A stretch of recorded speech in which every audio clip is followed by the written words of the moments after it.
And we're live. Yeah, and one person's camera, take a group picture, and then just go. And just yeah, say, I guys, love I that gotta one go. too. Or when you have like a friend with you, just tell him, like, have a code word. Tell him, like, hey, listen, if it gets too crowded, I'm gonna tell you this code word, and just pretend we're in a hurry, like pretend we're in a rush. And he's like, and then get someone else to be the bad guy and say no, like, oh, sorry, he can't take pictures. He's really busy. He's really busy. I always feel bad about that stuff. I try to just do the preemptive method and just like, take a picture and skirt. Like, don't let them fumble with the phone or anything. I just grab it, press the camera button, take it, and then I just keep walking before other people notice. Well, if you ever need to hire a guy to make that stuff go faster and doesn't have any sense of social shame, you got me. Oh, Taylor. Can I hire you to sit in a circle for 3 days? Sit in a what? I'm sorry. In a circle for 3 days. It's a not an uncommon MrBeast video. Well, he'll draw like a circle on the ground, maybe paint it in the grass, and then last one to leave that circle gets the car or something. Yeah, gets the prize. Oh, that sounds like fun. Oh, it's kind of like a hands on a hard body challenge. Yeah, but it's brutal. It's hard to win. At the end of it, even the winner's only moderately happy.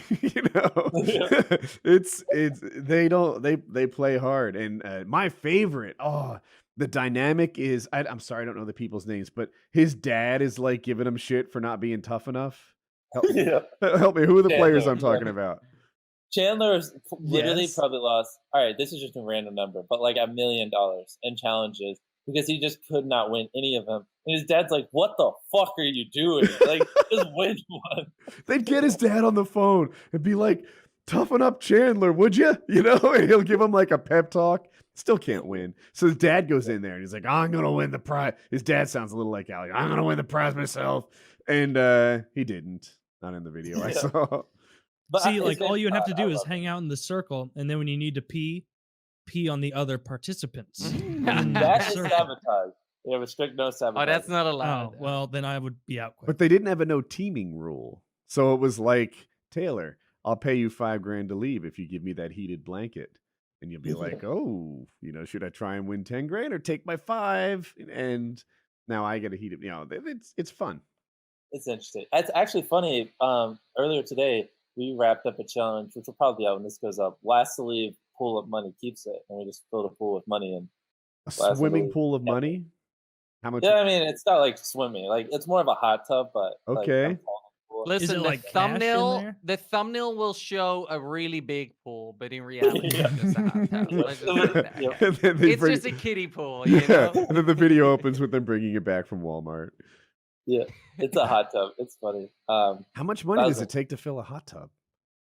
Well, and I show in the video, so it's not like I try to hide things. But I mean, we had to put like crumbled up paper on the bottom and then layer the money on top of it because obviously it wasn't enough. Yeah, because I not yet. I would have a hard time estimating how much money a hot tub holds, even in singles. Mm-hmm. I don't know, because like I said, we only did like the top third of it with money. How much was it? Tell me. I keep asking. Oh, okay, $20,000. Okay. Is it all singles? Yeah. I'm forcing someone with $20,000 in singles. That's funny, dude. That's not even bad. Was it Chandler's father you gave the pennies to? Am I right about that? Yes, we filled his backyard with pennies and then took Chandler and his dad to buy new cars. Yeah, but you don't understand, to Taylor, how many pennies this takes to fill a yard. Like, it's outrageous. We've spoken about that specific. Oh, did we? I don't know if it's a prank or what is it, like, as far as qualifying, because it's the kind of prank I would want to be pulled on me, where it's like, I dropped a bunch of legal tender in your backyard. What are you gonna do? I'm like, oh no, I'm gonna go to the back. What I like to try to do is like another way to keep the content fresh and stay, above average, I guess is a nice way to put it. But is to almost make it where like people like we that meteor on the car video, like putting meteors on my friend's car in and of itself is like a video a YouTuber would do. And then afterwards we took them to go buy new cars, which in and of itself is a video a YouTuber would normally do. And while we're putting meteors on their car, my friends had 1 hour to spend $10,000 to keep them distracted, which is also a video they would do. So it's almost like a lot of our videos are literally like for other YouTubers would literally be 3 individual videos, and all 3 individual videos for them would involve way less money and way less effort, and we take them all and combine them and kind of do things like that as well. So I just think right now it's just so far out ahead of a lot of other people. You really, I don't know, or I'm learning more now, but I didn't know anything about your content. But now that I'm hearing about it, like I gotta watch some of your videos. Like this is some funny fucking shit. Maybe that's not what I'm supposed to be taking away from it. It's just like it is entertaining and fun. Like watching a car get crushed by a rock. That's great. Different people might like different parts of the video.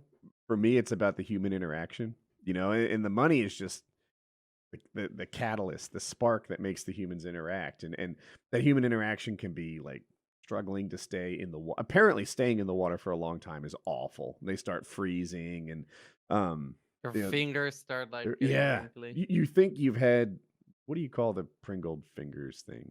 Is there a name for that? No, but I tried to spend 24 hours in water, and it got really bad. Crease up. Oh, pruny fingers. Pruny is what I'm going for. Yeah, you think you've maybe had or seen pruny fingers before, but you haven't done a 24-hour underwater challenge. There's another level to that. And MrBeast did, and I think he got like a kind of seasick. You know, yeah, that's what I was gonna bring up, because so like 12 hours in, I was getting symptoms of carbon dioxide poisoning. I was like, oh fuck, because I really wanted to finish. That's what I was saying. It's a horrible. You need a doctor. But we had an air pump pumping air in, so I was get a doctor. Just have a doctor there, please. Well, we were getting a medical specialist. We consult experts. Like, I'm not like an immature idiot. And experts are like, yeah, as long as you have something pumping. Give me some credit for Googling, Queb. Those experts sitting there just like, yeah, that'll probably work. Just go on Craigslist. Why didn't pool specialist?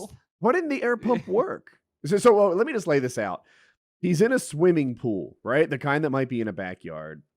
If I remember right, he's under like a large Tupperware thing, the kind you might store your winter clothes in.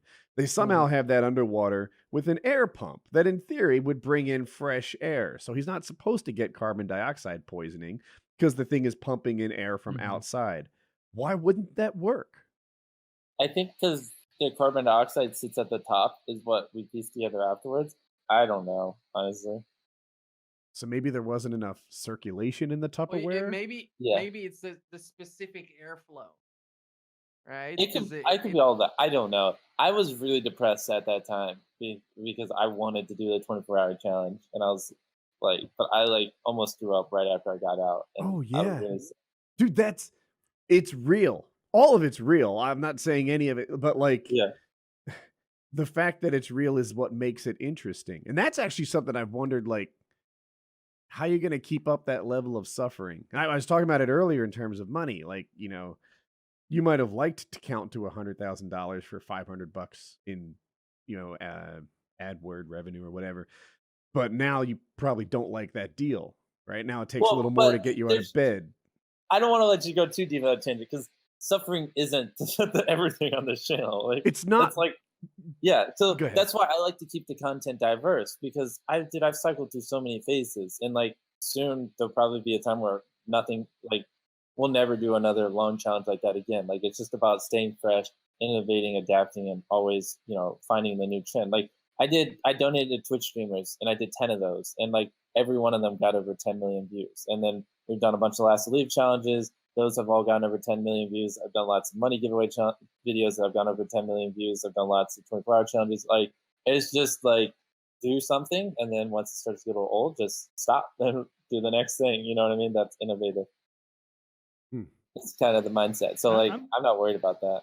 I'm curious, like, is pretty much all of your content, from someone who doesn't know much about it, like the event driven, or do you spend time talking about like the movies, the TV shows, the kind of stuff you like to watch, like any of your personality put into it? No, it's more about like what's going on in the video, because like the biggest thing is like that type of stuff just doesn't appeal to as many people. And like I've said, like I want to make lots of money so I can give lots of money away. That's just kind of what I want to do.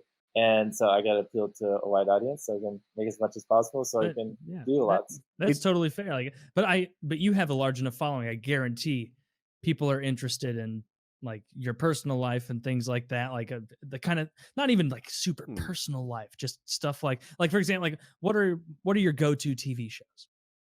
Like you probably never Well, even thought anime, like we were talking about before. Oh, anime. Yeah. If I were to answer his videos are event driven, but that's just like the surface of it. Afterwards, you sort of get to know the cast of characters and their little storylines, and Of course, you have to be charismatic, you obviously, tune in to for get that. any kind of thing like this off the ground. It's a different kind of charismatic. Like no one on the show is a really slick talker that I'm thinking of anyway. Mhm. You know, but they're all genuine, and there's a certain charisma in that. So Well, and that's what exactly how I want to keep it, just real and just kind of like we're normal people. Like I'm not get like I have a lot of YouTubers, LA. They get lots of acting lessons. They have PR coaches. They have all this stuff. Like I'm in fucking North Carolina. Like I just make videos. I don't know what I'm doing. Like, and I want to stay like that. I just want to be like a normal person. No, that totally makes. Do you have any, like, when you're not making your videos, what are your hobbies? Like, what are like, rock climbing? Is there something you really enjoy when you're not focused Ooh, on this philanthropic endeavor so much? yeah. It kind of just depends. Obviously, me and the boys play a lot of basketball, and I love baseball. Um, but what else really is there? I don't know. Like Who's your it's baseball team? no, I don't watch baseball. Fuck Okay. that. But I You love just playing like playing. baseball. Okay. Yeah. A lot of it though, it's hard to put into words, but like a lot of these things, like spending 24 hours in the desert and stuff like that, like those kind of are like hobbies. It's just like fun trips with the boys, and we just have fun. Like that's what I love about it, and I think like why a lot of people burn out a lot quicker before me is almost all my videos is just me and my best friends just like having fun and doing fun things, and that would be advice I'd give to YouTubers because like burnout is like literally the only thing that scares me because I think being a YouTuber is I've just done it so long and I've kind of just figured it out. Like I'll be able to do it pretty well as long as I want to, but it's more burnout is what scares me. I don't want to get to the point where I dread working or I hate it. And I like as of right now, every day I become more and more passionate about YouTube. And I think a Good. lot of it's just kind of how we do the videos and just how it's set up. YouTube burnout's an interesting thing. Like Yeah. so many YouTubers like they hit their peak and then they make their "Hey, I've secretly been depressed this whole time" video, Yep. and I'm gonna take some time off, and it's like Oh, really. those videos are hilarious. And it's not But even it, as obvious sometimes. Like sometimes, like their uploads go down. Like it's not like they flat out say I'm dealing with burnout, but you can just tell. And I think that's a big reason why a lot of creators fall off, or just the effort in their videos goes down, and then their views start to go down. And things like that. In the one gaming of the space, in yeah, particular, sorry. it's not that much fun after a while. Like what was your absolute dream job? I can't believe this is my life. Can sort of transition into like, man, actually spending all my time in a darkened room with blackout Yeah, curtains, I gotta trying to get grind more gameplay, footage. gotta grind Yeah, kill this streaks, isn't the dream I whatever. thought it was. Yeah, Well, and that's and where it's how you set it up, though. Like you're your own boss. You can if you're innovative and creative enough with the ideas, you can make it where it is fun again. I think a big problem a lot of channels have is they just don't have that many ideas to pick from. They're just like they're stuck on like, oh, this one thing, this is all I can do. Like they I'm pigeonhole actually themselves. literally right here on the other side of my Mac, there's literally 50 ideas written on a whiteboard that I'm confident all would do well. So like I could wake up and like be like, you know what, I'm in the mood to what is this one? Well, I don't want to say some of them because I don't want them stolen. Like this one's 24 hours in the Bermuda Triangle, visit the 7 wonders of the world. I don't want to give them away, but like things like that. So it's like I think because I do counsel a lot of YouTubers and try to help them, and for a lot of them, I think it's just a lack of creativity and a lack of investing a lot of time into ideas. So then you can pick things that are more fun. You're not just constrained to this one thing like, oh, well, if I don't do this, I can't pay the bills. Stuff Well, like that.